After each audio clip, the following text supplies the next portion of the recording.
मुंशी प्रेमचंद जी की कहानी स्त्री और पुरुष। विपिन बाबू एक कवि थे जिन्हें दुनिया में सबसे ज्यादा सुंदर रचना महिलाएं ही लगती थी। इनकी कविताओं में भी सिर्फ महिलाओं के रूप, सुंदरता और यौवन की ही तारीफ हुआ करती थी। जैसे ही किसी महिला का जिक्र होता तो ये अलग और सुंदर सी कल्पना की दुनिया में चले जाते थे। इन्होंने अपने जीवन में भी एक ऐसी ही सुंदर महिला की कल्पना की थी। विपिन बाबू के मन में था कि उनकी पत्नी फूल सी कोमल, सूरज जैसी चमक, कोयल सी आवाज और सुबह की लाली से शोभित हो। अब विपिन बाबू के कॉलेज की परीक्षा भी खत्म हो गई थी। विपिन के लिए कई सारे रिश्ते आ रहे थे। एक दिन विपिन के मामा ने उसकी शादी भी तय कर दी। विपिन का मन लड़की देखने का था। उसे देखना था कि जैसी पत्नी की वो कल्पना करता है वो वैसी है या नहीं। विपिन ने मामा से अपनी होने वाली पत्नी को देखने का निवेदन किया, लेकिन मामा ने उसे कहा कि वो बहुत ही सुंदर है। उन्होंने उसे खुद देखा है। मामा की बातों पर भरोसा करके विपिन ने शादी के लिए हाँ कर दी। शादी का दिन भी आ गया। मंडप के पास बैठा विपिन अपनी पत्नी को देखने के लिए उतावला था। होने वाली पत्नी को उसने गहनों से सजा हुआ देखा। चेहरे पर घूंघट, हाथों और पैरों की सुंदर उंगलियां देखकर उसके मन को थोड़ी राहत मिली। दूसरे दिन विदाई के बाद जैसे ही डोली विपिन के घर पहुंची तो वो तुरंत अपनी पत्नी को देखने के लिए दौड़ा। तब उसकी पत्नी पालकी से बाहर घूंघट उठाकर देख रही थी। जैसे ही विपिन की निगाहें उस पर पड़ी उसे बहुत दुख हुआ।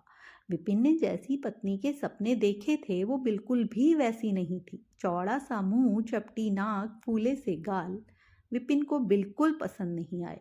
रंग भले ही उजला था, लेकिन उसके अलावा विपिन के सपनों की दुल्हन से वो एकदम अलग थी। विपिन की सारी खुशी गुम हो गई।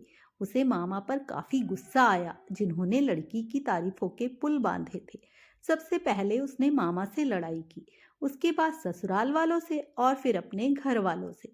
विपिन के मन में हुआ कि इस महिला के साथ किस तरह से पूरा जीवन बिताऊंगा। इसके साथ पूरा जीवन मुझे कांटों भरा लगेगा। मैं सोच भी नहीं सकता कि ऐसी महिला से मेरी शादी हो गई है। मेरे क्या ख्वाब थे और क्या हो गया। भगवान को मेरे साथ ही ऐसा करना था। फिर उसके मन में हुआ कि शादी मैंने जबरदस्ती तो की ही नहीं थी। अब इस लड़की को क्या पता था कि पत्नी को लेकर मेरे क्या सपने थे। इसमें इसका क्या दोष है। इस सोच के बाद भी विपिन का दिल उसे स्वीकार करने को तैयार नहीं था। वो घंटों श्रृंगार करती थी, अपने बाल संवारती थी, लेकिन विपिन के मन को बिल्कुल भी नहीं भाती। विपिन हरदम उससे दूर भागता था और उसकी पत्नी पूरे भाव से उसकी सेवा करना चाहती थी। होते होते विपिन घर में पल भर भी नहीं टिकता था। जब भी विपिन की पत्नी आशा उससे कुछ बात करने की कोशिश करती, वो उसे दो खरी खोटी सुना देता। विपिन रोज दोस्तों के साथ बाहर जाता और पत्नी घर में उसका इंतजार करती रह जाती। काफी दिनों के बाद जब विपिन घर खाना खाने के लिए आया तो आशा ने कहा कि आप मेरी वजह से घर में रहना ही छोड़ देंगे क्या। विपिन ने मुंह मोड़ते हुए जवाब दिया, घर में ही तो रहता हूँ, बस आजकल नौकरी ढूंढने के लिए ज्यादा दौड़ भाग करनी पड़ रही है। आशा ने कहा, मैं खूब जानती हूँ कि आप घर में क्यों नहीं टिकते हैं। आप किसी डॉक्टर से बात करके मेरा चेहरा वैसा क्यों नहीं बना देते जैसा आप चाहते हैं। विपिन ने चिढ़ते हुए कहा, क्यों तुम बेवजह फिजूल की बातें कर रही हो। तुम्हें यहाँ आने के लिए किसने कहा। उसकी पत्नी ने पूछा, जब आपको किसी चीज से परेशानी है तो उसका इलाज भी करना होगा ना। विपिन बोला, भगवान जिस काम को नहीं कर पाया उसे मैं कैसे कर दूंगा। गुस्से में आशा कहने लगी, इसके बारे में आपको सोचना चाहिए कि भगवान ने जो किया है उसके लिए मुझे सजा क्यों मिले। हर तरह की सूरत वाले लोग दुनिया में हैं, लेकिन उनके पति ऐसा व्यवहार उनसे नहीं करते। विपिन ने झल्लाते हुए कहा, जवाब दिया कि मैं तुमसे कोई गलत व्यवहार करता हूँ। क्या कभी मैंने तुमसे लड़ाई की है। तुम ही मेरे सामने आकर मुझसे बहस करने लगती हो। ये सब सुनकर आशा वापस चली गई। उसे लगा कि इन्होंने मेरे प्रति अपना दिल पत्थर का बना लिया है। अब ये मेरी एक नहीं सुनेंगे। इधर विपिन का ऐसा रवैया देखते देखते आशा बीमार हो गई। वो अपनी जिंदगी से निराश थी। उधर बीमार आशा को देखने विपिन एक बार भी नहीं गया। उसके मन में था कि इसे कुछ हो जाए तो इस बार अपनी पसंद की लड़की से शादी कर लूंगा। अब तो विपिन को और भी छूट मिल गई थी। पहले कभी कभी आशा रोकती टोकती और बाहर जाने की वजह पूछ लेती, लेकिन अब विपिन पूरी तरह आजाद था। गलत आदतों में पड़कर विपिन सिर्फ अपने पैसे ही बर्बाद नहीं कर रहा था, वह बल्कि सेहत और चरित्र सब कुछ खो रहा था।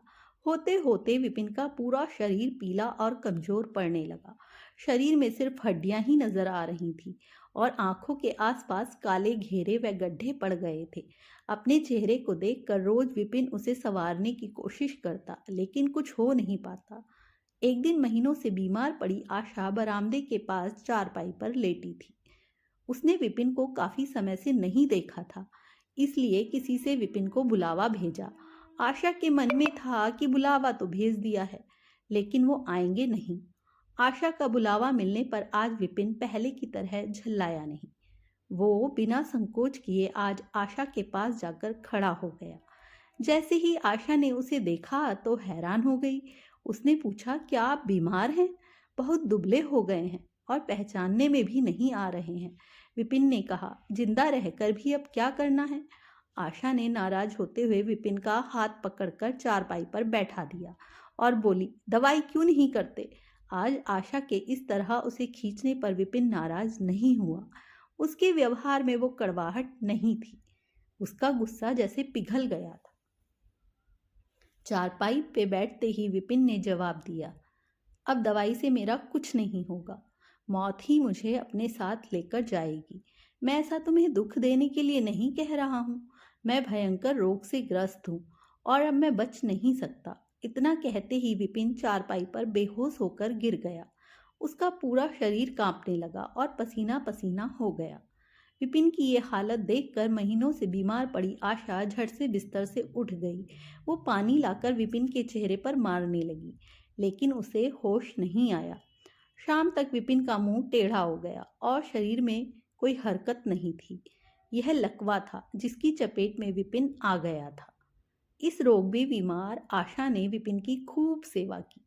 लगातार 15 दिन तक विपिन की स्थिति नाजुक बनी रही। दिन रात एक करके आशा द्वारा की गई मेहनत रंग लाने लगी।